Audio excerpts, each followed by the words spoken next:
Les textes liturgiques du vendredi 13 septembre 2024. Première lecture.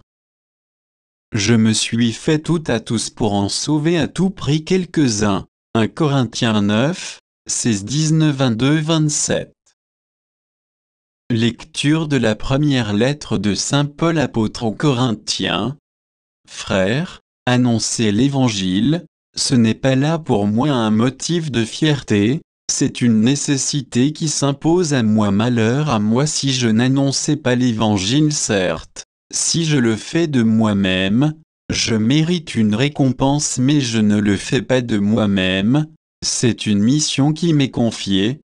Alors quel est mon mérite? Point d'interrogation. C'est d'annoncer l'Évangile sans rechercher aucun avantage matériel, et sans faire valoir mes droits de prédicateur de l'Évangile. Oui, libre à l'égard de tous, je me suis fait l'esclave de tous afin d'en gagner le plus grand nombre possible avec les faibles. J'ai été faible. Pour gagner les faibles, je me suis fait tout à tous pour en sauver à tout prix quelques-uns. Et tout cela, je le fais à cause de l'Évangile, pour y avoir part, moi aussi. Vous savez bien que, dans le stade, tous les coureurs participent à la course, mais un seul reçoit le prix. Alors, vous courez de manière à l'emporter. Tous les athlètes à l'entraînement s'imposent une discipline sévère. Ils le font pour recevoir une couronne de laurier qui va se faner.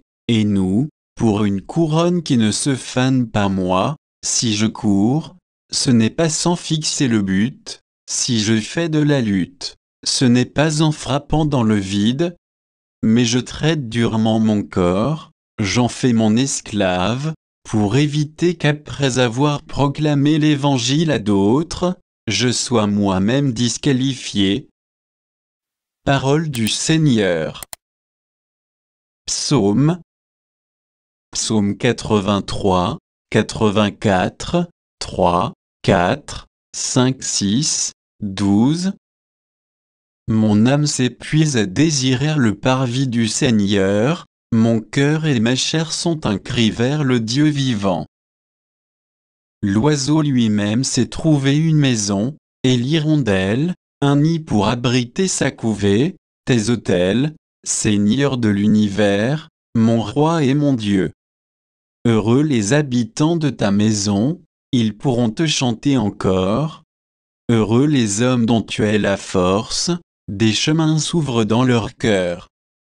Le Seigneur Dieu est un soleil, il est un bouclier, le Seigneur donne la grâce, il donne la gloire. Jamais il ne refuse le bonheur à ceux qui vont sans reproche. Évangile. Un aveugle peut-il guider un autre aveugle? Luc 6, 39-42. Évangile de Jésus-Christ selon saint Luc. En ce temps-là, Jésus disait à ses disciples en parabole, un aveugle peut-il guider un autre aveugle? Ne vont-ils pas tomber tous les deux dans un trou? Le disciple n'est pas au-dessus du maître, mais une fois bien formé, chacun sera comme son maître. Qu'as-tu à regarder la paille dans l'œil de ton frère, alors que la poutre qui est dans ton œil à toi, tu ne la remarques pas? Comment peux-tu dire à ton frère, frère, laisse-moi enlever la paille qui est dans ton œil, alors que toi, même ne vois pas la poutre qui est dans le tien?